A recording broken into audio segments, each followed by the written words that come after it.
What makes an artist tick? This can be a hard question to answer for a variety of reasons.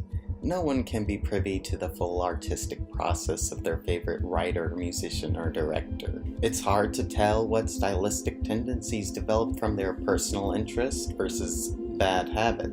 And of course, there are always those limits of the physical world like gravity, budget, and meddling producers.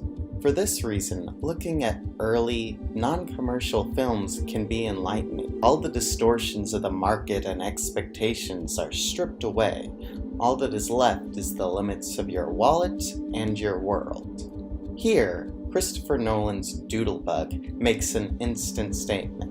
Rather than the easy route of kowtowing to the world with a realist piece that is easy on the bank account and the laws of reality, Nolan decides to prominently feature a miniature double of his lead actor. By just about any rationale, this was a bad idea.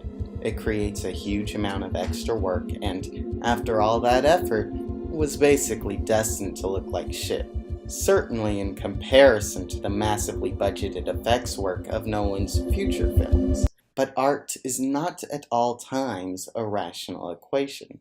It's clear both from this effect and the intentionally grainy, grimy, black and white camera work that Nolan is drawn to film's ability to create images that few or none will ever see in real life, and that this was more important than the practicalities of the matter. One could even assume from this that the Dark Knight films were not some corrupting force that took Nolan from Memento to Interstellar, but that his early film work was in fact more of a compromise to his vision than whatever may come with the studio system, which at this point may be very little given Nolan is basically an institution unto himself at this point. Of Nolan's other stylistic tendencies, there's some classic time emphasis with all these ticking clocks, a strong subjective point of view, and an emphasis on electronic soundscape.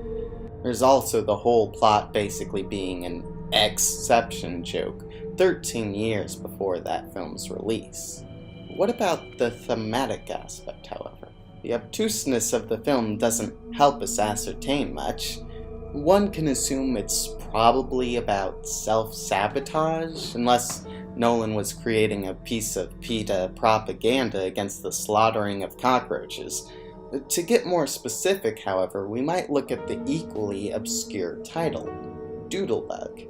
My father works in oil, so I'm well aware of the seismological definitions of doodlebug and bugger, but that doesn't seem to have anything to do with the film, and neither does the larva of an antlion. If we instead look at doodle and bug separately, we can perhaps determine a portmanteau of Nolan's own invention. Read simply as two words, then a doodle bug could either be a roughly scrabbled out bug or a flaw within a drawing. The second makes perfect sense. Taking doodles as emblematic for art in general, then the story becomes one of an artist who, shamed that his artistic creation does not match his artistic ambitions, comes to squash his work under his heel. The film, however, goes further than this. It's a commonly spoken of notion that artists put themselves into their art, or even further, that their art is an extension of themselves. Under this view, the hatred of the bugs in one's doodles becomes a hatred for the flaws in one's own self. But it goes further than this. In the film criticizing the artist's tendency to become disillusioned and sickened by their own work, it only adds another layer of self-aware self-hatred. And by including the larger version of the artist crushing the art, which itself seems to be crushing something, the film creates an infinite loop of self-harm and in effect claims the act of art as one of suicideception. While interesting, this thematic thrust doesn't quite fit Nolan's filmography as well as the rest of the short. While Following was inspired by real events in Nolan's life, and The Prestige interacts with artistic obsession in some similar ways, The idea of Nolan as a director whose work is an extension of himself seems odd. His work seems to be obsessively outward facing, the opposite of autobiographical. I guess one must ask if there's some secret connection between Nolan and Batman I'm unaware of, if the director simply got less interested in solipsism over time, or if I'm just completely wrong in my interpretations of Doodlebug.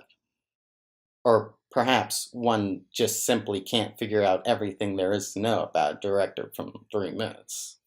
Just maybe possible.